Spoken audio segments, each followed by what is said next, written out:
Tu es pathétique, Françoise. Ce qui s'est passé entre nous n'aurait jamais dû arriver. C'est tout ce qu'il a dit. Ces mots, je les entends encore, comme une écharde plantée dans mon crâne. Une phrase glaciale, murmurée à la va-vite, les yeux baissés, juste avant qu'il ne quitte mon petit salon, comme s'il avait oublié qu'il avait autrefois tremblé sous mes doigts. Je me suis figée. Mon cœur, lui, s'est mis à battre à toute allure, comme un oiseau coincé dans une cage trop étroite. J'avais les mains moites, le ventre noué, et une peur sourde, primitive, me rongeait déjà. Car ce que je venais d'apprendre ce matin-là, seule dans ma salle de bain, c'est que j'étais enceinte. À 58 ans. Enceinte d'un homme de 34 ans. Un homme que j'avais vu la première fois 1 mois plus tôt, à une soirée de partenariat entre l'entreprise de cosmétiques, où je travaillais encore à mi-temps, et un jeune cabinet de communication. Il était séduisant, drôle, passionné de photographie, et je n'avais pas bu autant de champagne depuis les noces d'or de mes parents. Ce soir-là, je m'étais sentie belle, vivante, désirée, pour la première fois depuis la mort de mon mari. Je croyais que c'était juste un instant volé à ma solitude, une parenthèse, une faiblesse. Je n'aurais jamais dû, mais je l'ai fait. Nous l'avons fait. Et je pensais pouvoir tout enfouir, oublier, jusqu'à ce matin-là. Quand ma fille, Camille, a sonné chez moi. Radieuse. Elle tenait un bouquet de pivoine dans une main et dans l'autre, la main de ce même homme. « Maman, je te présente Gabriel, mon fiancé. On va se marier. » Je suis tombée. Pas physiquement, non.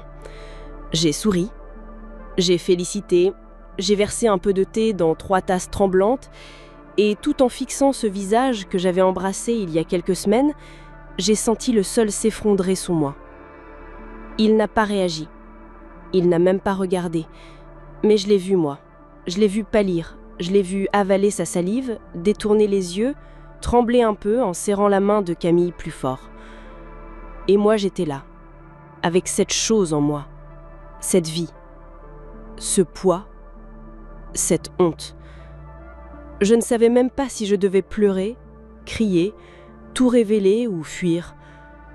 Le soir venu, je suis restée assise dans la pénombre de ma chambre entre le test de grossesse entre les mains. Je revivais cette nuit-là, ses baisers, son souffle. Je voulais me dire que j'avais rêvé, mais mon corps, lui, ne mentait pas. Pendant plusieurs jours, je n'ai rien dit. J'ai avalé ma douleur, mangé à peine, dormi encore moins. Puis je l'ai appelé. Gabriel. Je lui ai demandé de passer. Je lui ai tout dit. Il s'est levé, a tourné en rond, s'est passé la main dans les cheveux, puis il a lâché cette phrase. « Tu es pathétique, Françoise. Ce qui s'est passé entre nous n'aurait jamais dû arriver. » Et il est parti. J'ai compris. Qu'il aimait Camille, qu'il voulait effacer ce que nous avions fait, que j'étais une erreur, un incident, un trouble. Je l'ai laissé partir. Je suis allée vomir dans l'évier, puis je me suis recroquevillée sur le canapé comme un animal blessé. Et j'ai attendu la nuit. 3 jours plus tard, j'ai posé une question à Camille, comme un jeu, une hypothèse. Je lui ai dit « Et si ton futur mari t'avait trahi, juste une fois, avant de vraiment t'aimer, tu ferais quoi ?» Elle a souri, cette espèce de sourire naïf, confiant, d'enfant qui croit encore que l'amour suffit. Elle a répondu « Je lui pardonnerais, maman. Si c'était une erreur, si aujourd'hui c'est moi qu'il choisit, alors je me bats pour lui. » Et dans ce moment-là, j'ai compris ce que je devais faire. Je devais disparaître. Je devais me taire. Je devais même ne pas garder cet enfant. Et j'ai pris rendez-vous, discrètement, à Mâcon. Je n'ai rien dit à personne. Pas à Camille, pas à mes amis, pas à ma sœur. J'ai juste pleuré en silence, en signant les papiers. Puis je suis partie. J'ai quitté Bresse, loué en studio à Lons-le-Saunier, trouvé un travail de couturière à mi-temps et j'ai refait ma vie dans le silence. Camille s'est mariée quelques mois plus tard. Je n'étais pas là. Mais j'ai vu les photos, elle rayonnait. Elle avait le même regard que moi autrefois, celui d'une femme amoureuse. Et moi, j'étais devenue l'ombre de cette femme. Aujourd'hui encore, des années plus tard, je me demande si j'ai fait le bon choix. Mais à l'époque, je voulais qu'elle soit heureuse, même si moi, je ne le serai plus jamais. Et vous, mes amis qui m'écoutez, avez-vous déjà fait un choix si douloureux qu'il vous hante encore aujourd'hui? Dites-moi en commentaire d'où vous m'écoutez et partagez votre histoire si vous le souhaitez. Nous vieillissons ensemble, mais nous n'avons pas à le faire seuls. Je suis là. Et je vous lis. J'étais née à Bresse, dans une petite maison aux volets bleus, là où les hivers sont longs et les étés pleins de champs dorés. Mon père était menuisier, ma mère repassait le linge des autres femmes du quartier. Nous n'avions pas grand-chose, mais on riait fort, on mangeait chaud et on s'aimait comme on pouvait. J'ai grandi avec le rêve simple de fonder une famille et d'aimer un homme pour la vie. Je ne rêvais pas de Paris, ni de voyage, juste d'un foyer stable, d'un jardin avec des rosiers et des dimanches autour d'un gigot. J'ai rencontré Georges à 19 ans, à la fête du village. Il était apprenti charpentier, un peu réservé, mais il dansait comme personne. Il avait ce regard doux, toujours un peu fuyant, comme s'il s'excusait d'exister. C'est sans doute ça qui m'a plu. Moi qui étais entière, trop sensible, trop émotive, je voyais en lui un port calme où jeter l'ancre. Nous nous sommes mariés 2 ans plus tard. La vie n'était pas toujours simple. Le salaire de Georges suffisait à peine à payer les traites de la maison que nous avions achetée à la sortie de Bletteran. Alors je me suis mise à travailler. J'ai été secrétaire, vendeuse, nounou. J'ai même lavé les sols de l'école primaire pendant 2 ans. Je me disais que c'était ça l'amour. Se retrousser les manches ensemble, ne pas se perdre, faire passer les autres avant soi. Quand Camille est née, j'ai cru que le monde s'arrêtait. Jamais je n'avais vu un être aussi parfait. Une petite chose si fragile, si pleine d'espoir. J'ai tout arrêté pour elle. Plus de sorties, plus de soirées, plus de rêves personnels. Je vivais pour Camille. Pour ses premiers pas, ses premiers mots, ses premières douleurs. J'étais là. Toujours. Là. Georges, lui, s'effaçait peu à peu. Il travaillait beaucoup, rentrait tard. Parfois, il m'effleurait la main en passant. Mais je sentais que l'amour s'était transformé en habitude, en respect poli. Je l'aimais encore, mais c'était un amour fatigué. Celui d'une femme qui connaît les silences et les soupirs de l'autre comme ses propres poches. Camille a grandi vite. C'était une enfant vive, curieuse, passionnée par les livres et la danse. Je l'admirais. Elle était tout ce que je n'avais pas eu le droit d'être. Libre. Et je me promettais qu'elle ne vivrait jamais dans les chaînes que j'avais portées. Qu'elle aurait une belle vie, une vraie, pas une vie de sacrifice. Quand Georges est tombé malade, c'est moi qui ai tout géré. Hôpital, soins palliatifs, démarches. Camille était à la fac à Dijon.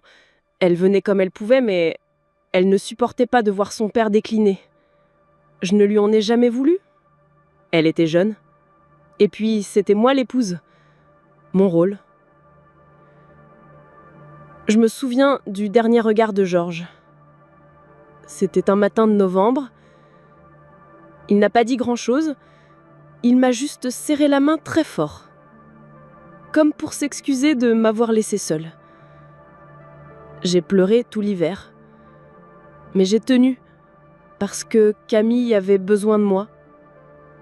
Parce que le monde ne s'arrête pas quand une femme devient veuve.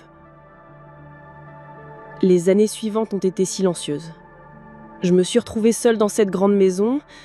Je continuais à cuisiner comme s'ils allaient rentrer. Je parlais à voix haute pour tromper le vide. Camille avait trouvé du travail à Lyon. Elle venait un week-end par mois, parfois moins. Mais je ne disais rien. Je lui demandais juste si elle allait bien. si elle mangeait, si elle avait rencontré quelqu'un. Et un jour, elle m'a dit qu'elle avait quelqu'un, qu'elle était amoureuse, que c'était un homme plus jeune mais brillant, doux, et qu'elle n'avait jamais ressenti ça auparavant. Elle m'a dit qu'elle pensait qu'il était le bon. J'ai souri, j'étais sincèrement heureuse. J'avais prié si souvent pour qu'elle connaisse un amour vrai, pas tiède, pas usé. Je ne savais pas que cet homme-là serait mon erreur. Je ne savais pas que ce bonheur-là naîtrait sur les cendres de ma faute. Je ne savais pas que la roue du destin avait déjà commencé à tourner et qu'elle allait m'écraser, moi, avant elle. À ce moment-là, j'étais juste une mère qui regardait sa fille s'épanouir, une mère qui se disait « Tu as réussi, tu lui as transmis l'essentiel. » Et peut-être que j'y ai cru. Un peu trop. Un peu fort. Comme si le passé ne revenait jamais frapper à la porte. Je crois que les signes ont commencé bien avant que je ne les voie. Comme souvent, on devine trop tard les fissures sur le mur de notre propre vie. On préfère se convaincre que tout va bien, que les ombres ne sont que des caprices de la lumière. Moi, j'avais appris à me taire. C'était devenu un réflexe, surtout depuis ce soir-là. Après leur visite, après cette fameuse présentation, Camille et Gabriel sont repartis pour Lyon. J'ai passé toute la nuit assise dans la cuisine, à fixer la table encore mise, la serviette qu'il avait utilisée, le verre où ses lèvres avaient laissé une empreinte. J'avais presque oublié mon âge, j'avais presque oublié ma fille, mais tout m'est revenu comme un fouet en plein visage. Dans les semaines qui ont suivi, Camille m'appelait moins. Elle disait qu'elle était débordée, que les préparatifs du mariage la rendaient folle. Je comprenais, ou plutôt je voulais comprendre. Je lui proposais mon aide, mais elle refusait. Elle disait qu'elle voulait tout organiser seule, que c'était son moment. J'ai accepté, avec cette sensation étrange de ne plus être la bienvenue. Puis, il y a eu ces petits détails, des silences au téléphone, des réponses sèches, une impatience nouvelle dans sa voix. « Maman, t'exagères !» ou encore « Tu ne comprends pas la vie moderne ?» Et un jour, alors que je lui disais simplement que la robe qu'elle avait choisie sur la photo me semblait un peu trop décolletée, elle m'a lancé « Tu pourrais faire un effort pour être heureuse pour moi ? Ce n'est pas parce que toi, t'as pas eu de passion que tu dois me gâcher la mienne !» Je n'ai rien répondu, mais j'ai senti un poids dans ma poitrine. Une humiliation glacée, d'autant plus douloureuse qu'elle venait de ma propre fille, comme si mon silence devenait suspect, comme si mon amour devenait envahissant.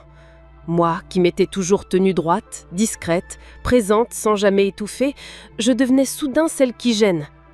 Et puis, il y eut cette fois où je suis descendue à Lyon pour déposer une boîte de vaisselle ancienne, héritée de ma mère, que je voulais lui offrir. Camille m'a ouvert la porte en soupirant.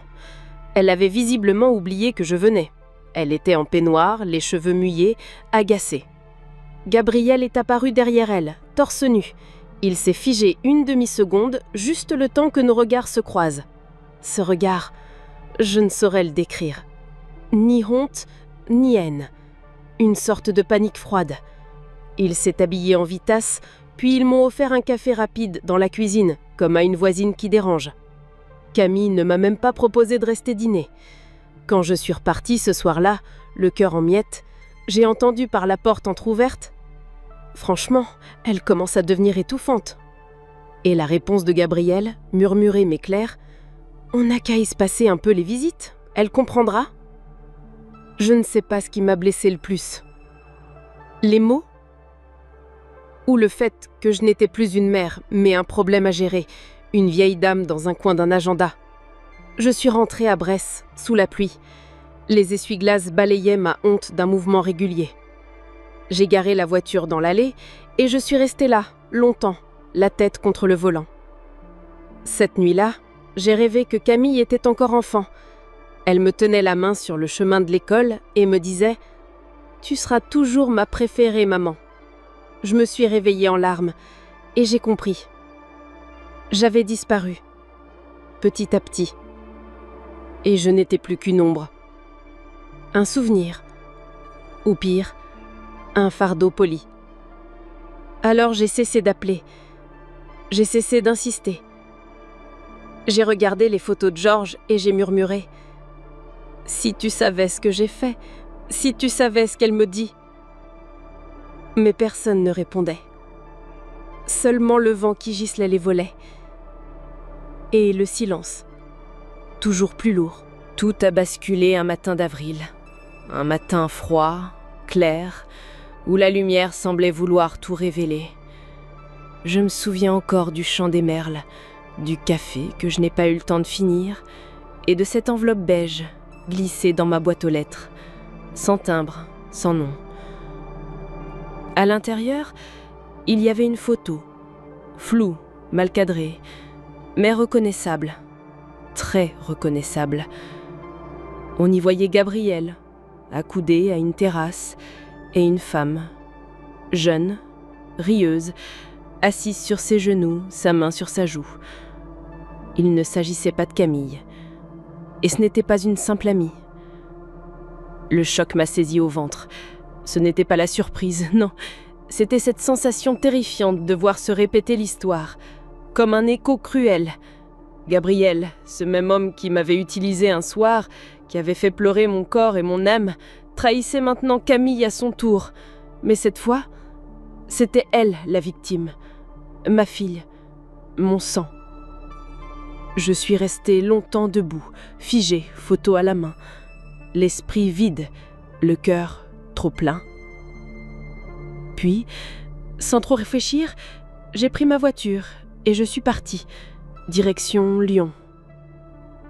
Je ne savais pas ce que je dirais, je ne savais même pas si j'avais le droit. J'étais celle qui s'était tue, celle qui avait laissé faire, celle qui avait sacrifié sa voix pour sa culpabilité. Je suis arrivée devant l'immeuble. J'ai attendu. Je ne savais même pas si elle était là. Mais après quelques minutes, la porte s'est ouverte. Camille, ma fille. Le visage tiré, les traits fatigués, elle portait un trench coat beige, comme celui que je lui avais offert pour ses 30 ans.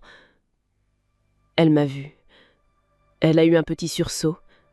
« Maman, qu'est-ce que tu fais là ?»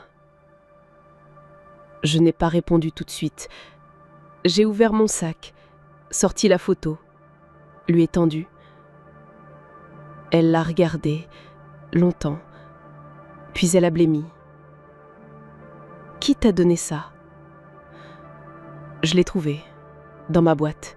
Je ne sais pas qui l'a mise, mais regarde Camille. Elle n'a rien dit. Elle a tourné les talons, m'a laissée là. J'ai hésité, puis je suis entrée. Je suis montée. Je connaissais encore le code. L'appartement était silencieux. Trop silencieux. Je l'ai trouvé assis sur le canapé, photo en main, les yeux dans le vide. Il m'avait dit qu'il avait des doutes, qu'il ne se sentait plus lui-même ces derniers temps. Je me suis menti. Comme toi, hein ? Sa phrase m'a transpercée. Elle savait, ou elle avait deviné, ou peut-être que mon regard me trahissait enfin. Camille, Tu sais ce qui me fait le plus mal, maman ? Ce n'est même pas lui. C'est toi. Ton silence. Tu savais qu'il n'était pas honnête. Tu savais. Quelque chose. Et tu n'as rien dit. Je me suis effondrée. Les jambes ne m'ont plus tenue. J'ai pleuré. Pour la première fois depuis longtemps, j'ai pleuré sans retenue. Elle ne m'a pas prise dans ses bras. Elle ne m'a pas réconfortée. Elle est restée assise, raide, froide.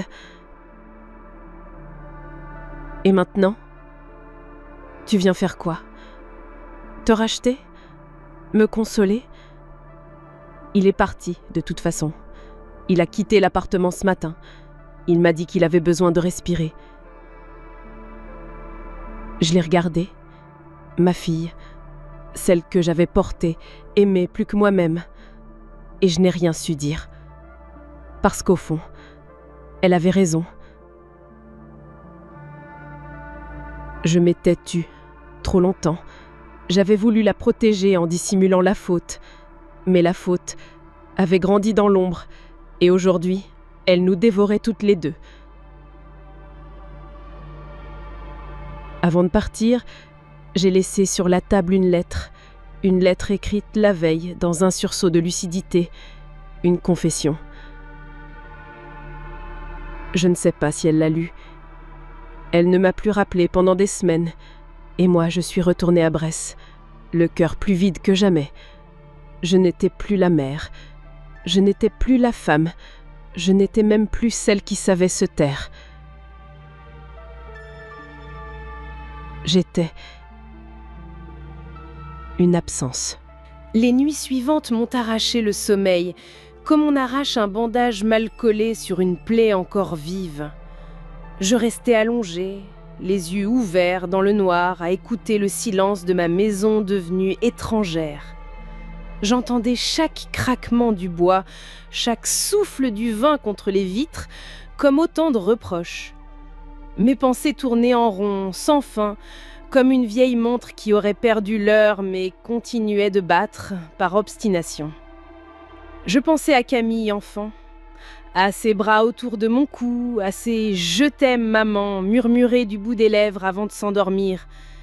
Et je revoyais son visage figé, dur, ce jour-là à Lyon, cette froideur qui ne lui ressemblait pas, ce mur qu'elle avait érigé entre nous. Je me demandais si j'avais tout détruit, si ce que j'avais cru être un acte d'amour, me taire pour préserver son bonheur, n'était qu'une lâcheté de plus, une façon commode d'éviter le conflit, de ne pas assumer. Pendant ces nuits blanches, je me suis surprise à prier. Moi qui n'avais jamais été vraiment croyante, je parlais tout bas, dans l'obscurité. Je demandais pardon, à Georges d'abord, puis à l'enfant que je n'avais pas gardé, à Camille et à moi-même. Mais aucune voix ne me répondait, seulement l'écho de mes regrets. Le matin, j'écrivais, de longues lettres que je ne comptais pas envoyer. À ma fille, à Gabriel, parfois même à l'enfant que je n'ai jamais connu. Ces mots, j'avais besoin de les sortir, de les cracher hors de moi, comme un poison lentement inoculé. J'écrivais jusqu'à ce que l'encre tremble sous mes doigts, puis je brûlais les feuilles dans la cheminée. Mais un jour, en jetant du bois dans le feu, j'ai trouvé une photo au fond d'une vieille boîte. Une photo de Camille, âgée de 20 ans, debout à mes côtés devant la maison, un gâteau d'anniversaire dans les bras. Elle souriait à pleines dents. Moi aussi. À cette époque, tout semblait encore possible. Ce cliché m'a transpercée. Je ne pouvais pas rester ainsi, figée dans mon remords, dans mon silence. J'ai senti que si je continuais ainsi, je finirais par mourir vivante. Je me suis levée, j'ai pris un carnet et j'ai commencé à écrire ce que je savais. Cette fois, non pas pour l'enterrer, mais pour le comprendre. J'ai noté la chronologie des événements. Ce fameux soir, cette rencontre, les regards de Gabriel, les gestes, les non-dits. Puis la grossesse, l'absence de choix, mon départ, la solitude. J'ai tout couché. Et plus j'écrivais, plus je sentais en moi une forme étrange de lucidité monter. J'ai commencé à chercher des réponses, pas pour me justifier, mais pour comprendre ce que j'aurais pu faire autrement. J'ai lu des articles sur les relations toxiques, sur le sentiment de honte des mères, sur le poids du silence dans les familles. J'ai même contacté une psychologue de Lons-le-Saunier en lui demandant un rendez-vous discret, sans nom. Elle m'a reçue dans un petit cabinet chaleureux aux murs couleur crème. Elle m'a écoutée longuement, sans jamais m'interrompre.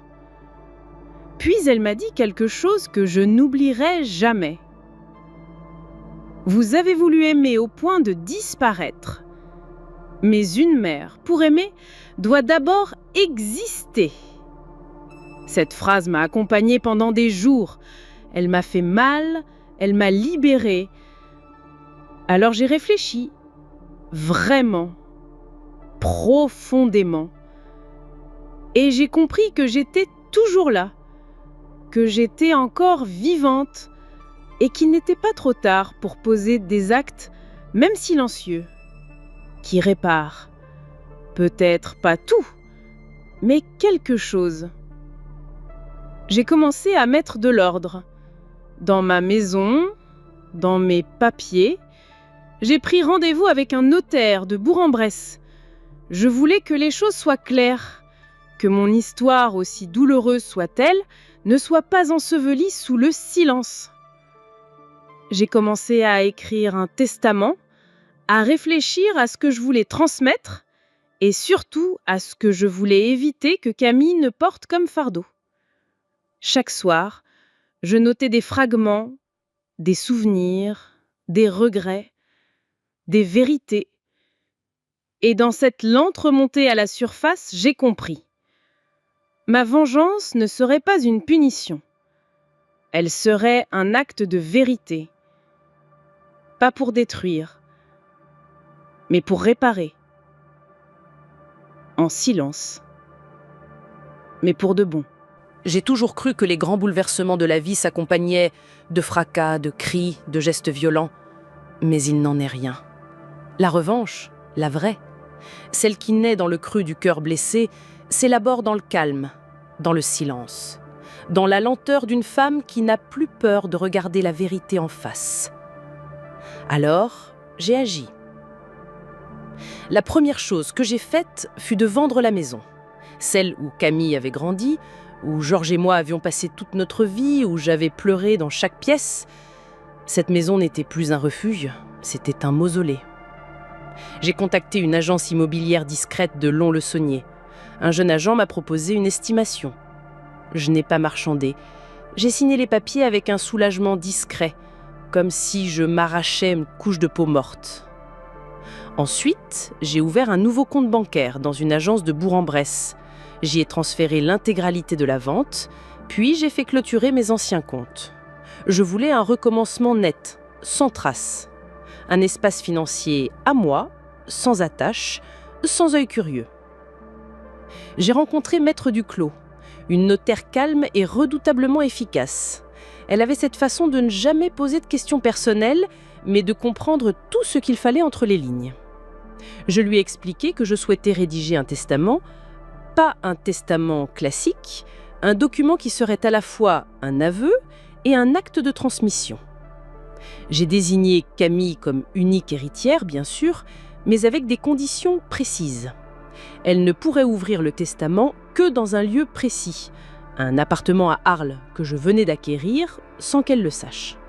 Et dans ce lieu, elle trouverait une lettre, une seule, mon histoire dans mes mots, ce que je n'avais jamais pu lui dire à voix haute.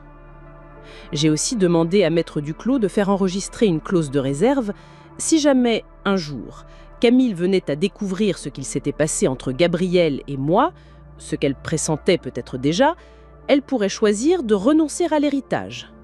Tout serait alors versé à une association d'aide aux mères isolées. C'était ma façon de lui rendre la liberté de choisir, comme moi je ne l'avais pas eue. Pendant ces semaines, je gardais un visage neutre. Je répondais aux rares appels de Camille comme si de rien n'était. Je lui disais que je faisais des promenades, que je reprenais la peinture, que je me remettais à lire. Elle semblait distante, encore froissée, mais au moins elle ne me fermait pas la porte. Je n'ai rien dit à personne. Pas à mes voisines, pas à ma cousine Denise, pas même à mon médecin de campagne qui me connaissait depuis 30 ans. J'étais douce, souriante, polie, mais à l'intérieur je devenais pierre, solide, froide, inébranlable. Un matin, j'ai même croisé Gabriel dans une galerie commerciale par hasard. Il était seul au téléphone, l'air pressé. Il m'a vu, a eu un léger recul, Mais je ne lui ai adressé ni mot, ni regard. Je suis passée à côté de lui comme on passe près d'une vitrine sans rien voir. Je savais qu'il était en train de s'éloigner de Camille.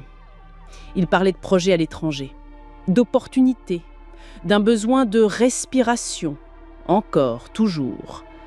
Ma fille n'en parlait pas, mais je sentais la fatigue dans sa voix, le découragement, la honte peut-être, comme si elle avait honte d'avoir cru, d'avoir aimé. Moi, je notais tout, les dates, les signes, les petites humiliations nouvelles, tout ce que j'aurais aimé lui éviter, mais que je devais aujourd'hui regarder en face. Et puis j'ai choisi la date, le jour où le piège allait se refermer. Non pas pour leur faire du mal, mais pour que justice soit rendue. Ma justice, celle d'une femme qui n'a jamais crié, mais qui n'a jamais oublié. J'ai acheté un petit bouquet de lavande séché. J'ai relu ma lettre une dernière fois et j'ai verrouillé l'appartement d'Arles. Tout était prêt. Ma vengeance n'était ni éclatante, ni bruyante. Elle était un souffle. Mais elle allait faire trembler tout ce qui avait été construit sur le mensonge. C'est par un banal courrier recommandé que tout a commencé à vaciller pour eux.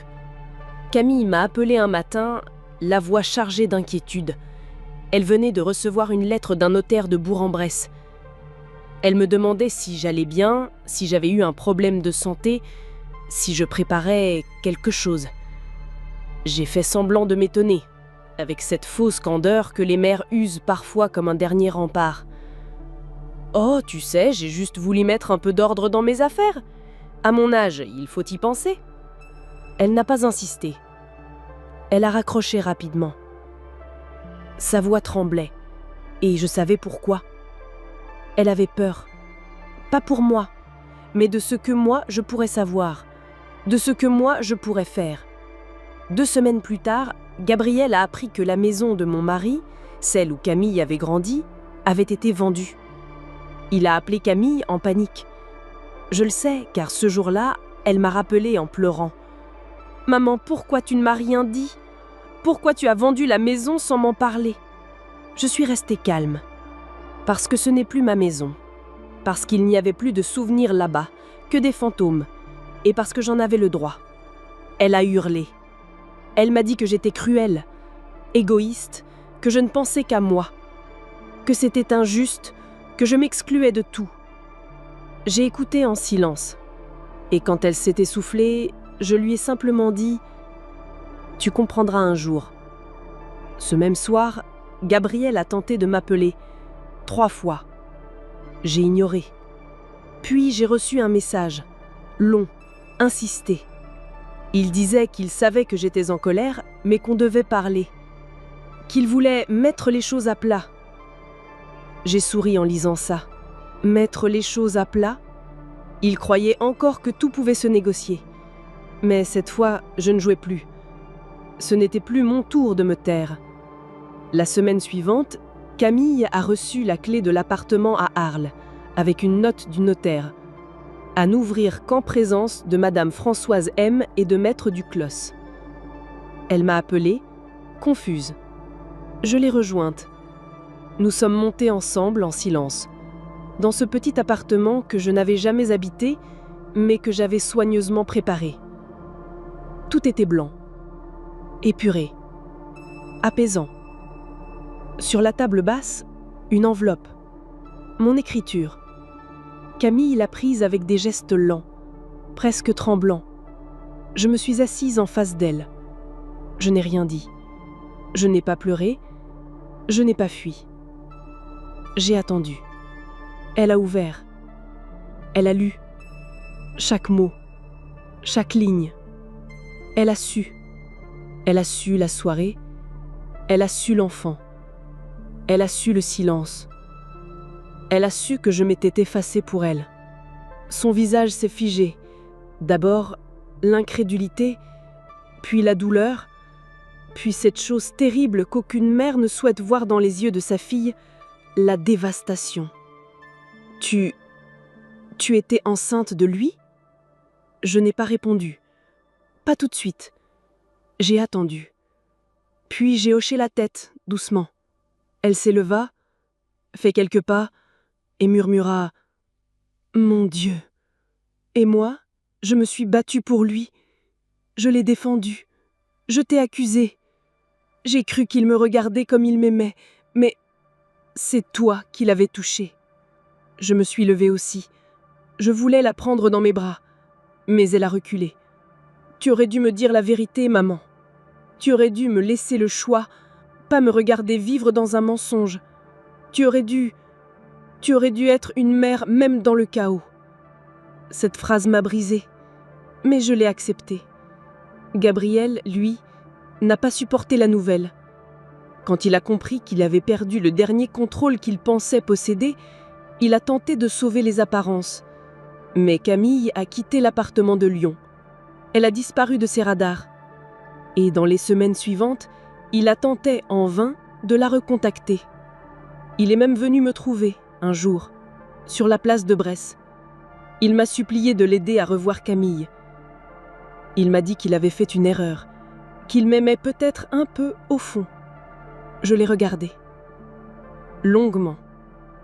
Puis je lui ai répondu « Ce que tu as aimé en moi, ce n'est pas moi. C'est mon silence. Mais il est mort, ce silence. Il est reparti. Le dos voûté, le visage gris. Et moi, pour la première fois depuis des années, j'ai respiré. Longuement. Lentement. Le piège s'était refermé. Et dans son claquement discret, j'ai entendu le son le plus doux de toute ma vie. Celui de ma propre dignité retrouvée. Le silence qui suivit ne fut pas paisible. Ce ne fut pas un silence de soulagement. Ce fut un silence épais, saturé de débris, de mots qu'on n'a pas su dire au bon moment, de vérités qui, une fois dévoilées, laissent tout ce qu'elles touchent en ruine. La famille n'a pas éclaté d'un coup. Elle s'est fissurée d'abord, comme un miroir qui craque lentement. Camille a coupé les ponts avec Gabriel sans un mot public, sans plainte, sans crise. Elle a quitté Lyon. Personne ne savait où elle était partie au début, pas même moi. Ce fut une amie de sa fac, croisée par hasard au marché de Louhans, qui m'apprit qu'elle s'était installée seule à Marseille, qu'elle avait repris des études de médiation familiale. Ironique, non ? Elle, qui portait en elle la cicatrice de notre non-dit, se mettait à aider d'autres familles à se parler. Gabriel, lui, est revenu à Bresse un temps. Il a tenté de sauver ce qui restait de son image. Il allait de maison en maison, justifiant la rupture par des incompatibilités ou des tensions personnelles ou une période difficile pour Camille. Mais il n'a pas fallu longtemps pour que la vérité circule. Car Camille, un jour, a fini par parler. Pas tout, pas les détails, mais assez pour que certains commencent à poser des questions. Assez pour que les regards changent quand Gabriel entrait dans un commerce. Je l'ai vu un matin, au bureau de poste. Il évitait les regards. Il avait perdu ce sourire suffisant. Je crois qu'il a compris que son monde s'effondrait à petit feu. Et autour de moi, tout se délavait. Les souvenirs, les photos, les objets. Je ne les voyais plus pareils. Je me rendais compte à quel point j'avais vécu dans le sacrifice, dans l'effacement. Chaque ride sur mon visage me racontait un choix, un renoncement, une peur. Les anciens complices de silence, ces voisines qui m'avaient dit « tu fais bien de ne rien dire », ou ces amies qui m'avaient conseillé d'attendre que ça passe, se sont éloignées, elles aussi. Non pas par hostilité, mais parce que mon histoire dérangeait. Elle cassait l'image rassurante de la mère dévouée et muette. Elle montrait que parfois, même les mères tombent et qu'elles se relèvent autrement. Je recevais quelques lettres de Camille, brèves, polies, sans tendresse, mais sans froideur non plus. Elle me tenait au courant. Elle me disait qu'elle allait mieux, qu'elle s'éloignait de tout ça, qu'elle apprenait à se reconstruire. Elle ne disait jamais « maman ». Elle signait simplement « Camille ». Et moi, je la regardais de loin. Je suivais ses pas à travers les silences. Elle ne savait pas que je m'étais rendue 2 fois à Marseille, que je m'étais arrêtée au coin de sa rue, que je l'avais vue sortir de son immeuble, les cheveux attachés, un cartable à la main. Je ne voulais pas l'espionner. Je voulais juste vérifier qu'elle souriait encore, qu'elle respirait, que ma faute ne l'avait pas engloutie.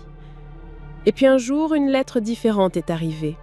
Une enveloppe Kraft, sans adresse d'expéditeur. À l'intérieur, une photo. Camille, dans une salle de classe, entourée d'enfants, un sourire lumineux sur le visage. Au dos, ces mots. Je commence à me rappeler qui je suis. J'ai pleuré. Longtemps. Ce n'était pas un pardon, ce n'était pas une invitation, mais c'était un signe de vie. Et moi, j'étais là, à des centaines de kilomètres, dans une maison presque vide, avec mes regrets pour seule compagnie, témoin silencieuse d'un chaos que j'avais contribué à créer, mais aussi d'un chemin que j'avais, malgré moi, déblayé. Je n'étais plus attendue nulle part, mais je n'étais plus emprisonnée non plus. La famille avait volé en éclats, oui, mais dans cette dispersion, quelque chose de vrai enfin naissait.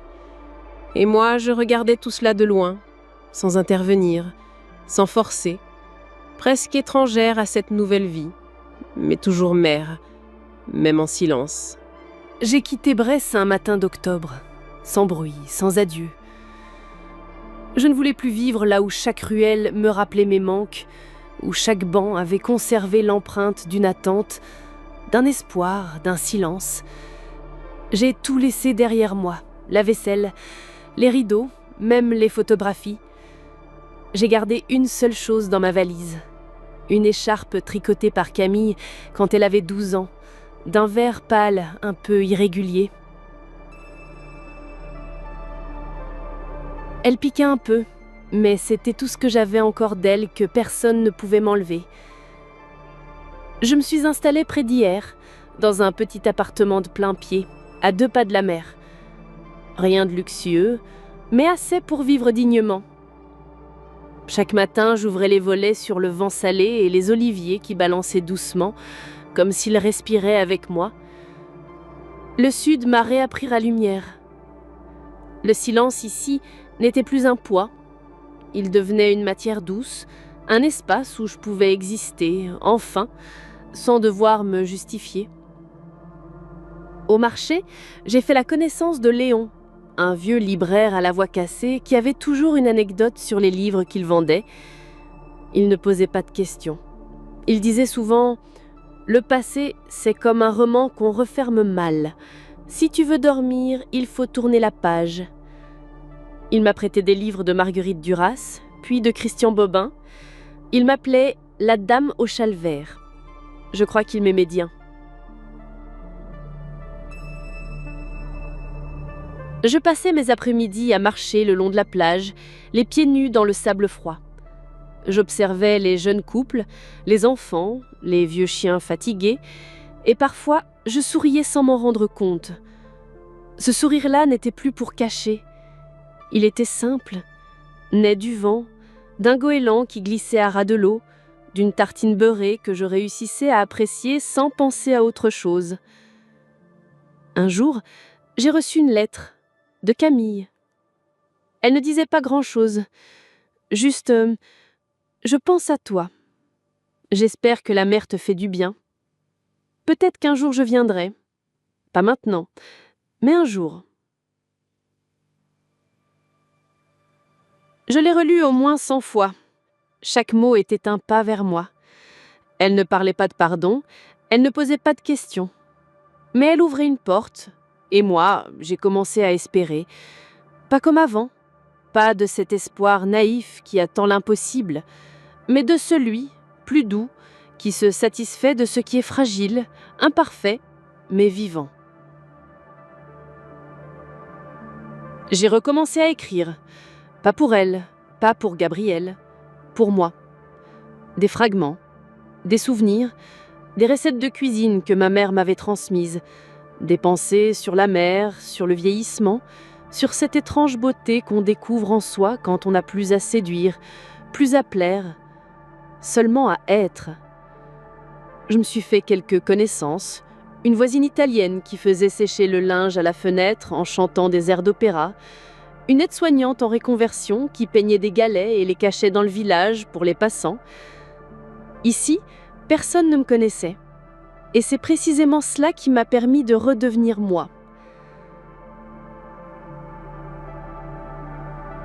Un jour, en m'asseyant sur un banc face à la mer, j'ai pensé au mot « pardon ». Longtemps, il m'avait semblé inaccessible, comme une montagne trop raide. Je pensais qu'il fallait être une sainte pour pardonner. Mais ce jour-là, j'ai compris. Le pardon n'est pas un oubli, ce n'est pas effacer, ce n'est pas excuser. C'est choisir de ne plus porter ce poids à bout de bras.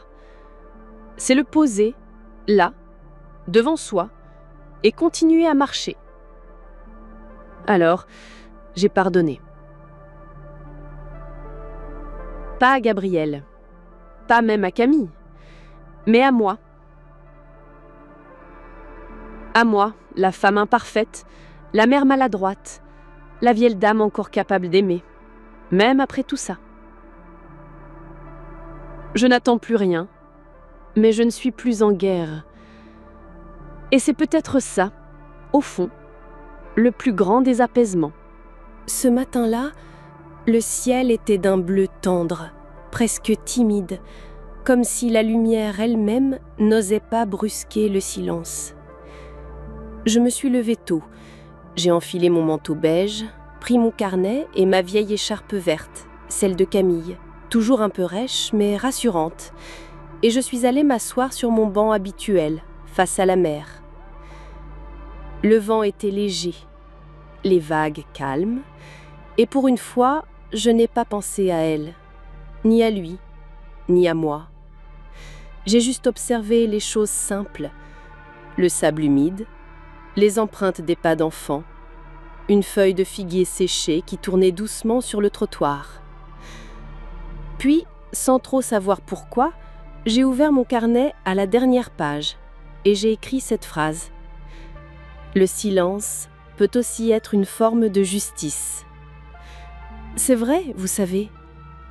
Pendant longtemps, j'ai cru que me taire faisait de moi une lâche, une complice, une mère défaillante. Mais aujourd'hui, avec le recul des années, je comprends que mon silence a aussi été un acte de résistance, un choix, une manière d'aimer malgré tout. J'ai aimé Camille au point de me nier. Puis, je me suis reconstruite au point de la laisser me haïr. Et au fond, je sais qu'elle sait. Que même si elle ne me l'écrit pas, même si elle ne le dit pas, elle comprend que ce que j'ai fait, ou ce que je n'ai pas dit, l'a aussi protégée, en partie, du pire. Je ne cherche plus à être aimée comme avant. Je ne cherche plus à me faire pardonner. Ce que j'ai vécu m'a changé. J'ai compris que l'on peut survivre à presque tout, sauf à l'oubli de soi-même. Il m'arrive encore certains soirs de me lever en sursaut, persuadée d'avoir entendu la voix de Camille, petite, m'appeler, comme si le passé, toujours, réclamait sa place dans mes nuits.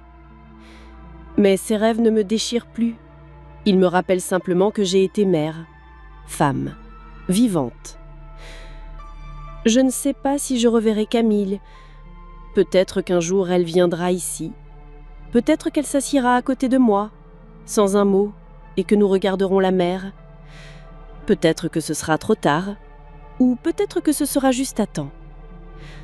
En attendant, je vis, tranquillement.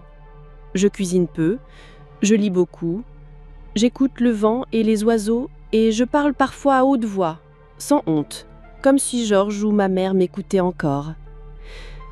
Mais parfois, comme aujourd'hui, je ressens à nouveau une douleur vive, non pas celle de la trahison, ni même celle de la solitude.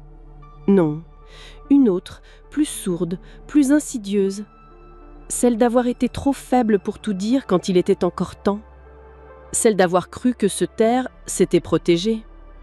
Et aujourd'hui, alors que j'écris ces derniers mots, je vous le confie à vous, qui m'écoutez, comme on murmure un secret au bord d'un quai désert. Je ne sais pas si j'ai fait le bon choix.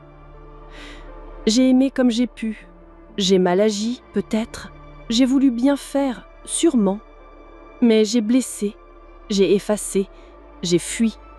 Et maintenant que mes cheveux sont blancs, que mes mains tremblent un peu et que mes pas sont plus lents, il ne me reste qu'une question, suspendue dans l'air salé du sud.